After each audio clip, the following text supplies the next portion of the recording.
स्वागत छ। आज हामी एउटा निकै चाखलाग्दो विषयमा गहिरिएर कुरा गर्दैछौँ। यो एउटा चर्चित पुस्तकमा आधारित छ, Ikigai the Japanese secret to a long and happy life. Hector Garcia र फ्रान्सिस्क मिरालेसले लेख्नु भएको। हामीसँग यो पुस्तकका मुख्य विचारहरू छन्, केही उदाहरणहरू पनि। आजको हाम्रो यो खोजीको लक्ष्य चाहिँ के हो भने यो इकिगाई भन्ने जापानी अवधारणा हैन, यो वास्तवमा के हो, यसले कसरी मान्छेलाई लामो, सुखी अनि अलि अर्थपूर्ण जीवन जिउन मद्दत गर्छ, विशेष गरी जापानको त्यो ओकिनावा टापुको ज्ञानबाट प्रेरित भएर। एकदम। इकिगाई यो शब्द आफैमा कति गहिरो छ। सामान्य भाषामा भन्दा यो भनेको हुनुको कारण, अझ भनौँ बिहान उठ्नुको के उद्देश्य, यो दुई शब्द मिलेर बनेको छ।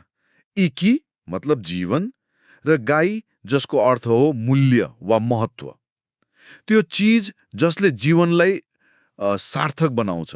अनि ओकिनावाको कुराले त यो झनै रोचक भयो, जहाँ संसारमै सबैभन्दा धेरै शतायु मान्छेहरू बस्छन् रे, 100 वर्षभन्दा माथिका। के उनीहरूको त्यो लाम्रो स्वस्थ जीवनको रहस्य यही इकिगाईमा छ त? खै आउनुहोस् यसैलाई अलि केलाएर हेरौँ न त। पुस्तकले इकिगाईलाई बुझाउन एउटा चित्र प्रयोग गरेको छ नि, भेन डायग्राम जस्तो 4वटा गोलोहरू काटिएको। हो त्यो भेन डायग्राम निकै प्रभावकारी छ। त्यसले इकिगाईका 4 मुख्य तत्त्वलाई एकै ठाउँमा देखाउँछ। पहिलो वृत्त हो तपाईलाई साँच्चै के मन पर्छ, व्हाट यु लभ। यो हाम्रो जोश, प्यासन भयो। जोश मतलब जे गर्दा आनन्द आउँछ। हो, आनन्द आउने, सन्तुष्टि मिल्ने, समय बितेको पत्तै नहुने खालको। अनि दोस्रो वृत्त छ ब्रेन, तपाईँ केमा राम्रो हुनुहुन्छ, what you are good at. आफ्नो सिप, आफ्नो क्षमता, प्राकृतिक होस् वा सिकेको, यो भयो पेशाको आधार। ठिक छ। तेस्रो चाहिँ अलि बाहिरतिर हेर्छ, WSO, संसारलाई के आवश्यक छ। यो हाम्रो मिसन जस्तो भयो। हाम्रो कामले, हाम्रो अस्तित्वले अरूलाई केही फाइदा पुगेको छ त, केही फरक पारेको छ, त्यो प्रश्न। अनि चौथो अलि व्यावहारिक पक्ष, तपाईले केको लागि पैसा पाउन सक्नुहुन्छ, what you can be paid for. यो वृत्ति भयो, जीविका चल्नु पर्यो नि, होइन, दिगो हुनु पर्यो। भनेपछि इकिगाई चाहिँ यी 4वटै कुरा मनपर्ने, सिपालु भएको, संसारलाई चाहिने अनि पैसा पनि आउने, यी सबैको बीचमा त्यो केन्द्रमा पो भेटिने रहेछ। हो, त्यही केन्द्रबिन्दु जहाँ यी सबै मिल्छन्। तर यो सधैँ यति सजिलो हुन्छ र भेटाउन, मतलब वास्तविक जीवनमा यी 4 कुरा मिलाउन? त्यो त हो, सजिलो त कहाँ हुन्छ र। यो त एउटा यात्रा हो, रातारात भेटिने कुरा होइन।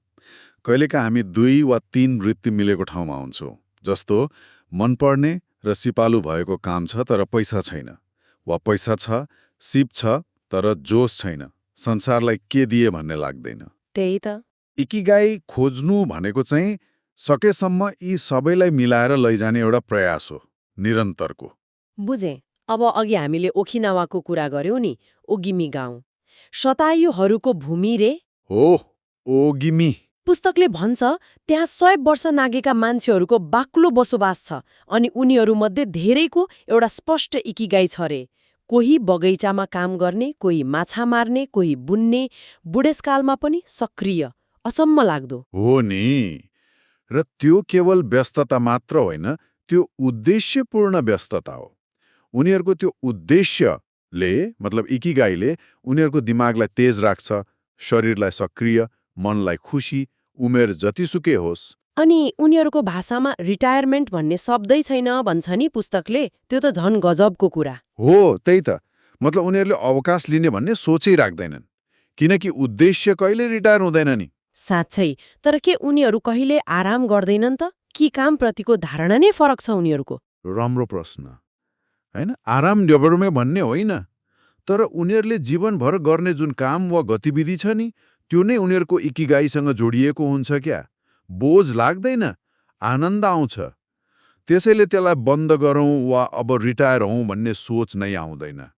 काम र जीवन छुट्टै छैन उनीहरूको लागि, बरु एकअर्कासँग जेलिएको छ। ए उनीहरू आफ्नो गतिमा गर्छन्, हतार नगरी, प्रकृतिसँग मिलेर। यो निरन्तरता नै सायद उनीहरूको त्यो जीवन्तताको रहस्य होला।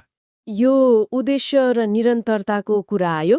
पुस्तकमा अर्को एउटा शब्दको पनि खूब चर्चा छ, फ्लो। त्यो मनोवैज्ञानिक मिहाली चिक्सेन-मिहाईले भनेको फ्लो स्टेट। हामी सबैले अनुभव गर्छौं होला कहिलेकाहीँ कुनै काममा यति डुबिन्छ कि हैन, समय बितेको, भोक लागेको केही पत्तै नहुने। बिल्कुल, फ्लो भनेको त्यही अवस्था हो जहाँ चुनौती र सिपको एकदम सही सन्तुलन हुन्छ। काम न त सजिलो भएर दिक्क लाग्ने, न गाह्रो भएर तनाव हुने। त्यहाँ हामी पुरै एकाग्र हुन्छौं, काम आफै बगे जस्तो लाग्छ, अनि गहिरो सन्तुष्टि मिल्छ। हो, इकिगाई पाउनु भनेको जीवनमा यस्ता फ्लोका क्षणहरू बढीभन्दा बढी खोज्नु र अनुभव गर्नु पनि हो। जब हामी आफ्नो इकिगाईसँग जोडिएर काम गर्छौं नि, तब फ्लोमा पुग्ने सम्भावना धेरै हुन्छ। तर खै कुनै पनि काम जसमा डुबिन्छ त्यो फ्लो नै हो त? जस्तो घण्टौं भिडियो गेम खेल्नु, के त्यो पनि इकिगाई हो? यो महत्त्वपूर्ण कुरा हो। फ्लो आफैमा त राम्रो अनुभव हो, तर इकिगाईको सन्दर्भमा हेर्दा त्यो फ्लो चाहिँ हामीलाई मनपर्ने, हामी सिपालु भएको, संसारलाई चाहिने अनि सकेसम्म जीविका पनि चल्ने गतिविधिसँग जोडिएको हुनु पर्यो। भिडियो गेम खेल्दा फ्लो आउला, तर त्यसले अरू 3 कुरा समेट्छ त? सायद मुस्किलले। इकिगाईको फ्लोमा त उद्देश्य र योगदानको भाव पनि मिसिएको हुन्छ क्या? ए कुरो बुझे, उद्देश्य पनि चाहियो। अच्छा, ओकिनावाकै कुरामा फर्किँदा उनीहरूको जीवनशैलीमा फ्लो र उद्देश्य बाहेक अरू पनि त तत्त्वहरू छन् नि है, जसले उनीहरूलाई लामो र खुसी बनाउँछ। त्यो ढिलो जीवनशैली होइन? हो नि, ढिलो, सजग जीवन अनि बलियो सामाजिक सम्बन्ध एकदम महत्त्वपूर्ण। अनि खाना, स्वस्थ खाना, सागसब्जी, फलफूल धेरै, अनि थोरै खाने बानी, त्यो के अरे हाराहाचिबु। हो, हाराहाचिबु। 80% पेट भरेपछि खाना छोड्ने। हो, यो केवल क्यालोरी कम गर्ने कुरा मात्र होइन, यो त आत्मसंयम हो, सजगता हो, पेट टन्नै भर्नुपर्छ भन्ने सोचबाट मुक्ति। अनि नियमित हल्का शारीरिक गतिविधि, हिँडुल, बगैँचाको काम, पर्याप्त आराम, प्रकृतिसँगको निकटता र त्यो समुदायको कुरा। उनीहरूको मोआई भन्ने सामाजिक समूह हुन्छ। मोआई एक किसिमको सामाजिक र आर्थिक सहयोग समूह। उनीहरू एकअर्कासँग एकदम गहिरो गरी जोडिएका हुन्छन्। हाँसो, खुसी, कृतज्ञता, यो सब उनीहरूको दैनिकी हो। सुन्दा त कस्तो राम्रो, बलियो समुदाय, प्रकृति, हाराहाचिबु। तर आजको यो भागदौडको जिन्दगीमा, शहरमा हैन, जहाँ यति धेरै प्रेसर छ, के यो साँच्चै सम्भव छ त? हामीले कसरी अपनाउने यस्तो कुरा? यो प्रश्न एकदम जायज छ। ओकिनावाकै जस्तो त कहाँ सकिएला र सहरमा, तर पुस्तकले भन्न खोजेको सार कुरा बुझ्ने हो। हुबहु नक्कल गर्ने होइन, तर ती सिद्धान्तहरूबाट सिकेर आफ्नो जीवनमा सानो सानो परिवर्तन ल्याउने। जस्तो हाराहाचिबु पुरै नसके पनि अलि ध्यान दिएर खाने, कति बेला अगाए भनेर ख्याल गर्ने। दिनको 10-15 मिनट भए पनि प्रकृतिमा बिताउने, साथीभाइ, परिवारलाई साँच्चीकै समय दिने, हतार कम गर्ने, एउटा काम गर्दा त्यसमै ध्यान दिने। महत्त्वपूर्ण कुरा सिद्धान्त बुझ्नु हो, अनि सानै तहमा किन नहोस् त्यसलाई जीवनमा उतार्ने कोसिस गर्नु। खुशी हतारमा होइन, वर्तमानमा छ, सम्बन्धमा छ, कृतज्ञतामा छ भन्ने सन्देश हो यसको। तपाईले सम्बन्ध, कृतज्ञता भन्नुभयो। कहिलेकाहीँ जीवन एकदम अर्थहीन लाग्छ नि, उद्देश्य नै हराए जस्तो, निराशा, खालीपन। यो त अहिले धेरैको समस्या हो जस्तो लाग्छ। हो, एकदम। यस्तो बेला इकिगाईको अवधारणा झनै महत्त्वपूर्ण हुन्छ। यसले के सिकाउँछ भने जीवनमा एउटा उद्देश्य हुनुले नि जस्तोसुकै कठिन परिस्थितिमा पनि टिक्ने शक्ति दिन्छ। यो केवल फिलोसफी मात्र होइन, मनोवैज्ञानिक आधार पनि हो। त्यो भिक्टर फ्र्याङ्कलको किताब छ नि, म्यान सर्च फर मिनिङ। सुनेको छु।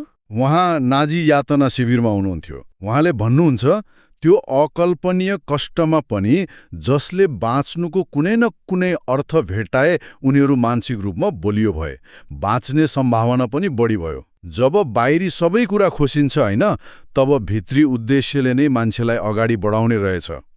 इकिगाईले त्यही भित्री इन्धन, त्यो किन, वाइ खोज्न मद्दत गर्छ। जब आफ्नो किन थाहा हुन्छ नि, तब जीवनका कसरी हाउहरू सामना गर्न अलि सजिलो हुन्छ।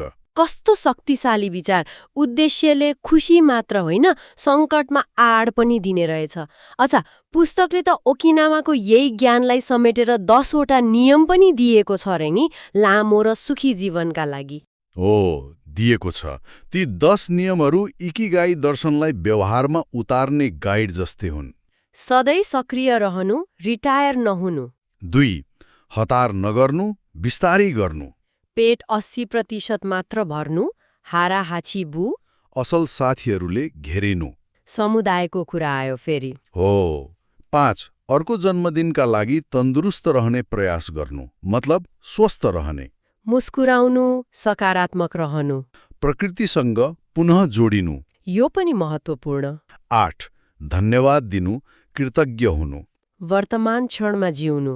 आफ्नो इकिगाई पछ्याउनु। यी नियमहरू सुन्दा त सरल छन्, तर गहिरा पनि। जस्तो बिस्तारै गर्नु आजको जमानामा कति गाह्रो होला, तर यी सबै एक आपसमा जोडिएका छन् जस्तो लाग्यो होइन त? एकदम सही भन्नुभयो। यी छुट्टा छुट्टै नियम भन्दा पनि एउटा समग्र जीवनशैलीका अङ्ग हुन्। तपाईले हेर्नुस् न, कसरी इकिगाईका मूल कुराहरू उद्देश्य, फ्लो, समुदाय, सजगता, स्वास्थ्य यी सबै नियममा झल्किन्छन्। जस्तो साथीभाइसँग बस्दा नियम 4, हाँसो खुसी नियम 6 हुन्छ, तनाव कम हुन्छ। वर्तमानमा जिउन नियम 9 सजिलो हुन्छ। प्रकृतिमा जाँदा मन शान्त हुन्छ। सक्रिय रहँदा स्वास्थ्य नियम 5 राम्रो हुन्छ। हाराहाचिबु नियम 3 ले संयम सिकाउँछ। अनि सबैको केन्द्रमा आफ्नो इकिगाई पछ्याउने नियम 10 कुरा छँदैछ। हो त नि, एउटा सुन्दर मार्गचित्र जस्तो हो। सायद यही सरलता र व्यावहारिकताले गर्दा होला यो जापानी अवधारणा र यो किताब संसारभरि यति लोकप्रिय भएको। यसले पूर्वीय दर्शनलाई पश्चिमाहरूले पनि बुझ्ने र अपनाउन सक्ने बनाइदियो। बिल्कुल, यसको सुन्दरता नै त्यही हो। यसले रातारात सफल हुने फर्मुला दिँदैन, बरु जीवनको गति अलि कम गर, आफूभित्र हेर, दैनिक काममै अर्थ र आनन्द खोज भन्छ। ठूलो चित्रमा हेर्दा यसले के भन्छ भने जीवन भनेको बाहिरी सफलता मात्रै होइन, भित्री सन्तुष्टि र अर्थ खोज्नु पनि हो। इकिगाई त्यही खोज्ने एउटा तरिका हो। त्यसो भए आजको यो हाम्रो गहिरो कुराकानीबाट के सार निकाल्न सकिन्छ त? यो सबैको निचोड के हो? संक्षेपमा भन्दा इकिगाई भनेको जीवनको यात्रामा एउटा कम्पास जस्तै हो, जसले हाम्रो जोश, मिशन, वृत्ति र पेशा यी चारै दिशालाई एउटै केन्द्रमा ल्याउन वा सन्तुलनमा राख्न बाटो देखाउँछ। यो त्यो बिन्दु खोज्ने निरन्तरको प्रयास हो जहाँ हामीलाई मनपर्ने, हामी सिपालु भएको, संसारलाई चाहिने र जीविका पनि चल्ने काम एकसाथ गर्न सकियोस्। र जब कसैले आफ्नो इकिगाई भेटाउँछ वा त्यो बाटोमा हिँड्न थाल्छ, उसको जीवन कस्तो होला? रहेको हुँदैन, ऊ साँच्चै जीवन्त हुन्छ, फ्लरिशस। हरेक बिहान उठ्दा एउटा ऊर्जा हुन्छ, एउटा स्पष्टता। जीवन बोझ होइन, अवसर जस्तो लाग्छ। चुनौतीहरू त आउँछन्, तर तिनलाई सामना गर्ने भित्री शक्ति हुन्छ, अनि जीवनप्रति एउटा गहिरो कृतज्ञता जाग्छ। कस्तो प्रेरणादायी कुरा! ल, अन्तमा एउटा प्रश्न सबैलाई सोच्नको लागि छोडेर जाउन त। यो पुस्तक र इकिगाईका सिद्धान्तहरू मनमा राख्दा यदि कसैलाई आफ्नो इकिगाई ठ्याक्कै यही हो भन्ने थाहा छैन भने पनि त्यो खोज्ने बाटोमा लाग्न वा कम्तीमा इकिगाईको सोच अनुसार अलिक बढी जिउन आजै हामीले के एउटा सानो कदम चाल्न सक्छौँ होला?